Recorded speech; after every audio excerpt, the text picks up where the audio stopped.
એક હરિયાળું જંગલ હતું. જંગલની બાજુમાં એક ખુલ્લું મેદાન હતું, જ્યાં ઘણી બધી ગાયો રહેતી હતી. એ ગાયો બહુ એકતાથી રહેતી. તેઓ સાથે ચરતી, સાથે પાણી પીતી અને સાથે આરામ કરતી. તે જ જંગલમાં એક ખતરનાક સિંહ પણ રહેતો હતો. સિંહ ઘણીવાર ગાયો પર નજર રાખતો. એને લાગતું કે આટલી બધી ગાયો છે, જો એકને પકડી લઉં તો મારું ભોજન બની જાય. એક દિવસ સિંહ ગાયો તરફ દોડ્યો, પણ ગાયો બહુ સમજદાર હતી. બધા ગાયો એકસાથે ભેગી થઈને ગોળ વૃત્તમાં ઊભી રહી. તેઓએ પોતાના શિંગડા બહારની તરફ રાખ્યા.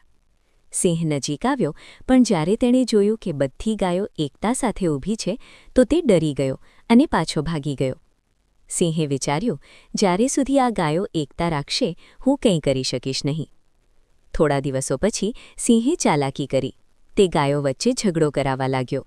એક ગાયને કહ્યું, બીજી ગાય તારા વિશે ખરાબ બોલે છે. બીજીને પણ આવું જ કહ્યું. ધીમે ધીમે ગાયો વચ્ચે મતભેદ શરૂ થયા. હવે તેઓ અલગ અલગ ચરવા લાગી. સિંહ એ તકની રાહ જોઈ રહ્યો હતો. એક દિવસ એક ગાય એકલી ચરતી હતી. સિંહે તેને સરળતાથી પકડી લીધી. બાકી ગાયો દુઃખી થઈ. હવે તેમને સમજાયું કે જો તેઓ એકતા રાખે તો કોઈ તેમનું કંઈ બગાડી શકતું નથી.